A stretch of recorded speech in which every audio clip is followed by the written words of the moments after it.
Mais pour devenir un artiste confirmé, savoir dessiner ne suffit pas.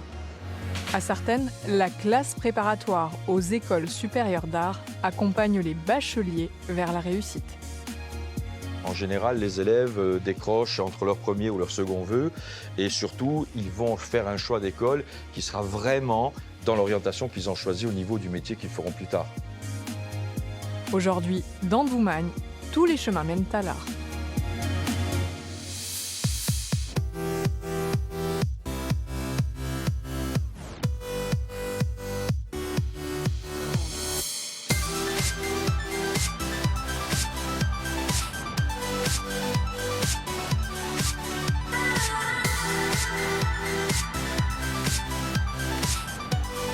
Transmettre, aiguiser les esprits critiques et accompagner les jeunes talents, c'est également la vocation des enseignements dispensés à Sartène dans la classe préparatoire aux écoles supérieures d'art.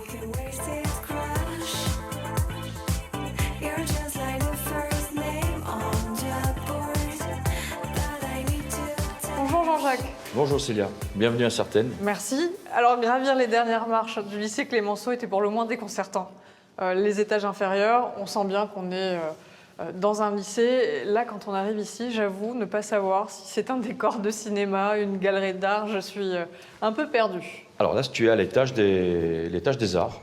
Donc tout l'étage est dévolu aux arts, aussi bien les collégiens, les lycéens, que la classe post-bac, la CPES, CAP.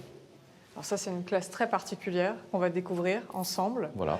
Là, on a des échantillons, finalement, des travaux qui ont été faits au fil des ans. Alors, il y a des travaux qui appartiennent à la promotion de cette année, comme ce qu'on peut voir ici au niveau du costume chamanique, au niveau de l'affiche, et d'autres travaux qui appartiennent à des lycéens. Donc, tout l'étage a été aménagé en galerie, en fait. Écoute, c'est un échantillon, finalement, de tout ce qui a été fait. Si tu es d'accord, je crois que c'est dans cette salle. Voilà, donc là, on va rentrer dans la salle d'études. L'ensemble des travaux.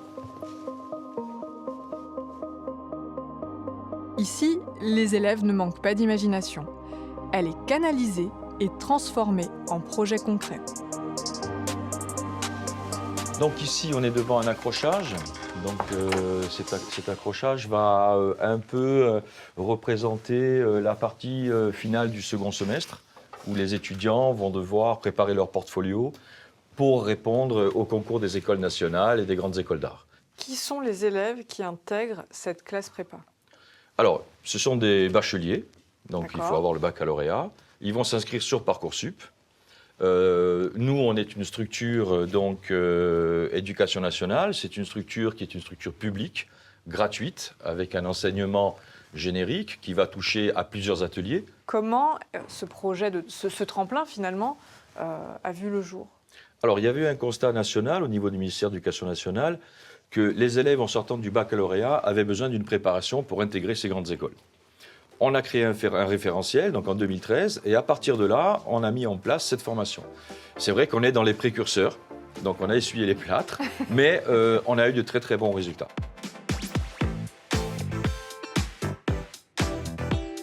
Architecture, design, couture, cinéma et bien d'autres domaines sont approfondis dans cette classe.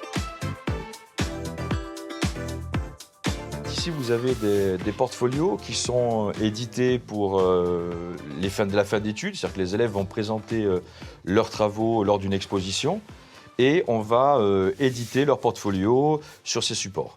Donc, on va pouvoir ici voir que justement, on est sur quelque chose qui est de l'ordre de l'animation, ici de l'architecture. Donc, chaque élève va s'orienter vers son propre domaine. On va avoir du storyboarding. Est-ce que tous les élèves, est-ce que tous les portfolios qui sont ici ont réussi à intégrer l'école de leur choix? Oui, oui. En général, les élèves décrochent entre leur premier ou leur second vœu et surtout, ils vont faire un choix d'école qui sera vraiment dans l'orientation qu'ils ont choisie au niveau du métier qu'ils feront plus tard. Peu d'élèves ont la chance d'intégrer cette prépa. Mais tous sont motivés, talentueux et un brin espiègle.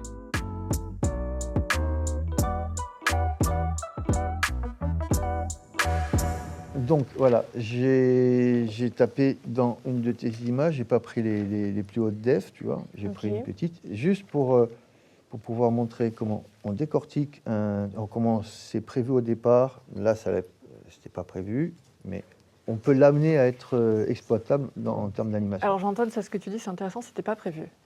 Oui. Donc c'est quoi la difficulté pour les aventures de Linotte et du détective Paprika de s'animer? On va dire que ça réduit le champ de l'animation. C'est-à-dire qu'on va être sur quelque chose qui est plus dans la transition douce, du mouvement léger. Par exemple, le fait qu'elle soit un peu monobloc, noyée dans ses cheveux, elle va avoir un petit côté Nemo dans les anémones, vous voyez, et qui vous appelle comme ça, voilà. Alors, Julia, Mathéo, expliquez-moi. Là, j'ai le chemin de fer, c'est-à-dire vraiment toute la trame de l'histoire, tout ce qui va se Exactement. passer. Et il va falloir me pitcher un petit peu l'histoire de Linotte et du détective Paprika. Comment est-ce qu'on en est arrivé là?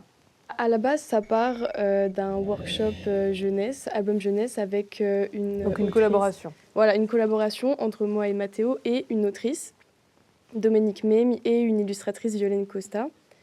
Donc, c'était complètement champ libre, on pouvait faire ce qu'on voulait, partir sur l'histoire qu'on voulait. On avait un nombre de pages limité, nous, on a choisi d'en faire 8. Et Ce que vous vouliez pour un livre jeunesse. Oui, c'est ça, limite d'âge 6-9 ans. Donc Linotte et Paprika doivent retrouver le doudou égaré C'est ça. de cette magnifique jeune fille qui a beaucoup de cheveux. Et l'histoire, ça, vous l'avez faite. Elle est terminée, elle est complète. Et c'est un travail que vous avez fait en binôme. Exactement. On a essayé d'un petit peu se répartir les tâches, moi plus sur le texte et les illustrations. Mathéo a fait quelques personnages secondaires. Il a également fait toute la couleur, c'est lui. Énorme travail d'ailleurs, ça rend vraiment bien. Madame Chat. Madame Chat, un des personnages qu'il a fait. La maligne.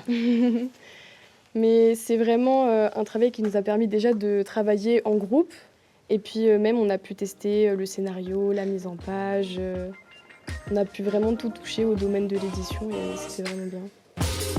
Donc ça, c'est une animation. Le travail d'animation est enseigné pour découvrir comment les dessins peuvent être déclinés.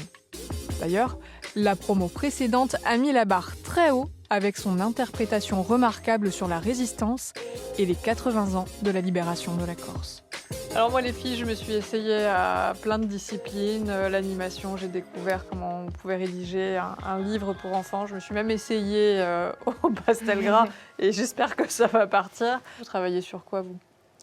Donc nous on est plutôt sur l'album de jeunesse auquel vous avez participé, nous aussi. Mais il y a d'autres exemples de grands projets comme un film qui a été réalisé par l'ancienne promotion, donc de 2022-2023. C'est là qui est terminé. Oui, il est terminé. Il a été montré aussi le 21 septembre, donc le jour de la commémoration des 80 ans de la Corse, de la libération de la Corse. C'est un travail d'animation et d'archives, C'est ça? qui a été réalisé. C'est un travail collaboratif entre les anciens élèves et les professeurs, sous la forme d'un studio d'animation.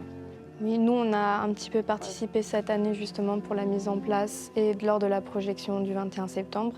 Et en fait, ça naît d'un appel à projet de la CDC justement sur cette commémoration-là. Et ça a été montré le jour, donc ça faisait partie de tout l'événement et ça a clôturé un petit peu la soirée. Ce travail est tellement réussi qu'il a eu un prix.